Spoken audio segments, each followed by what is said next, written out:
What do I wear for my headshot? Dressing for your headshot is a lot like attending a Zoom meeting during the pandemic, except most photographers prefer you wear pants. So what do you actually wear for your headshot photo shoot? Well, I'm gonna give you my 5 biggest tips to plan the perfect outfit because there's no one best outfit for everybody. Everyone is different. So using these 5 tips, you will end up with the perfect outfit for your headshot. It's showtime.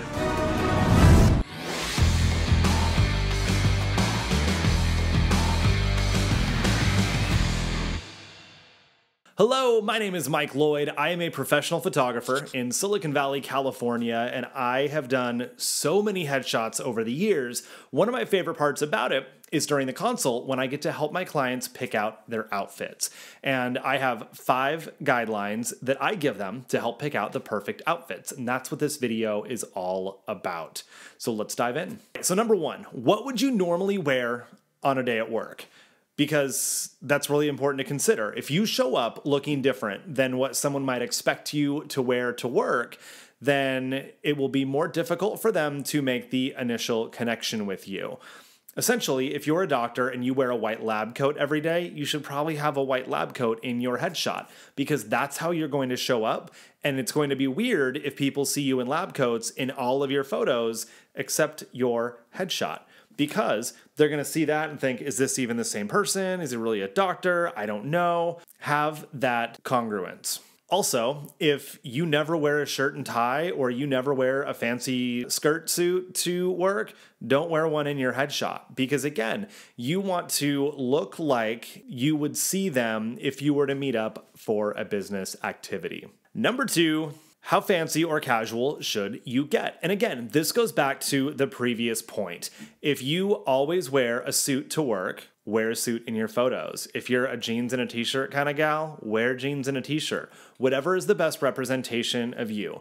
Now you might be thinking, well, what if I'm a speaker at an event and I need to have some fancy clothes on? Shouldn't I have that in my headshot? Probably. But now you can do 2 headshots because most photographers will take more than 1 photo of you. If somebody only wants to take 1 photo of you, that's weird. Find a new photographer. I always recommend clients bring something a little bit fancier and a little bit more cash. You know, maybe it's just a sweater. Maybe it's a button-down shirt.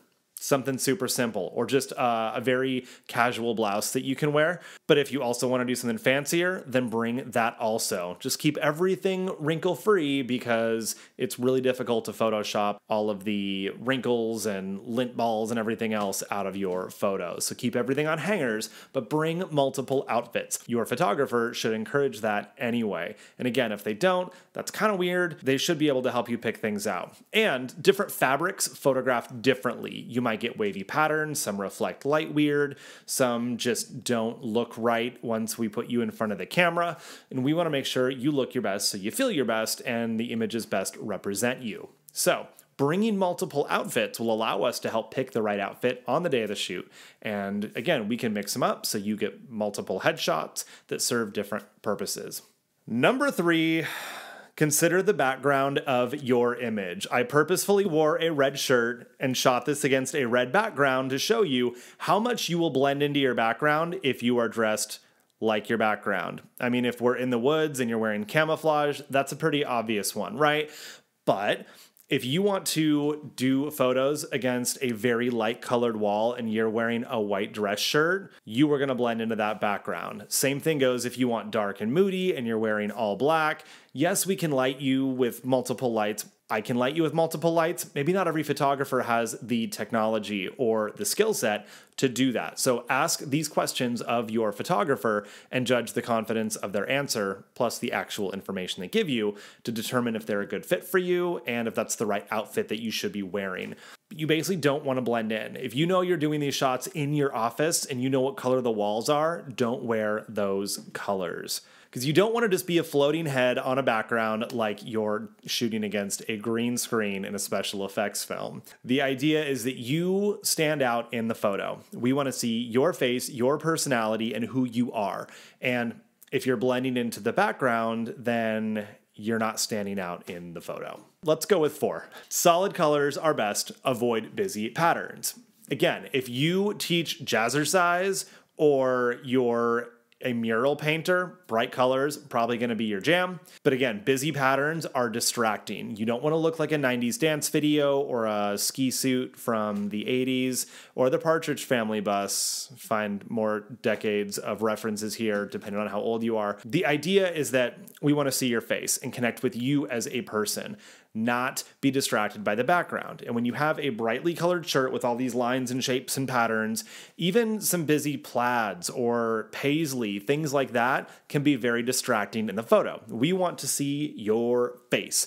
Also, it's a headshot. Modern day business portraits, we go a little bit lower on the body and it is more of a portrait than a headshot. But if it is actually just a headshot going on LinkedIn, on your business card, something like that, we're going to crop in pretty tight. And if you've got all this bright, distracting patterns down on the bottom of the frame, that will take your viewer's eye away from your face, which is what we actually want to see. And that essentially makes the photo ineffective. Why even bother doing it in the first place? So this is how our brains read images. We see the brightest point first with the most contrast and the sharpest focus. That is how our brains see the world. This isn't any culture. This isn't any nationality. This isn't any one particular preference or another. This is how our brains read an image, and it was designed for survival. We can spot things that don't blend in, that don't look like they fit into the area, and then we can get away from danger. So use this to our advantage. If you know that hard lines and contrast, right, when you have bright colors against dark colors or shapes against solids, that's contrast. That will jump out to the eyeballs, and it will distract you from being seen in the photo, which again defeats the whole purpose. Number 5, avoid bright colors.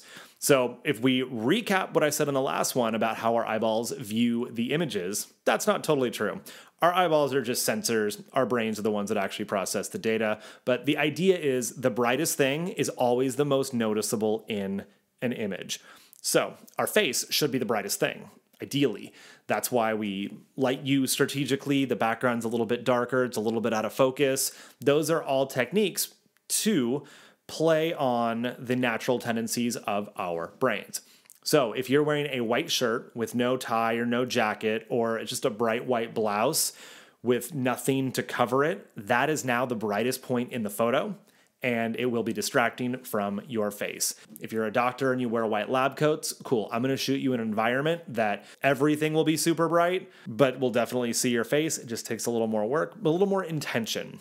But if you can avoid wearing white, I 1000% recommend it. And if you wear a white shirt under a suit every day, cool. Bring a jacket, bring a blazer, bring something else that can go over most of it and cover it up. Same thing goes if it's really light blue. It doesn't just have to be white, but any bright colors will be distracting in the photo.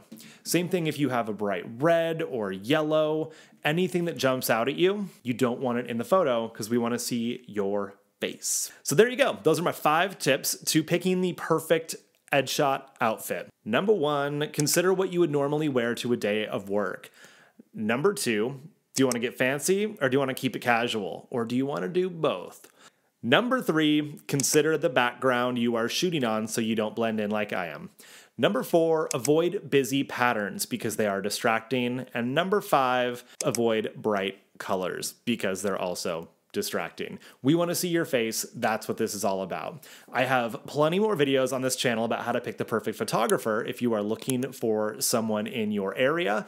Check out those videos. And if you want to come out and visit me, I would love to photograph you. You can learn more at MikeLloydStudios.com. And if you want to learn how to take better headshots, you can learn all of my lighting and posing techniques over at BoudoirGuild.com or right here on this channel as well. You are amazing. See you inside.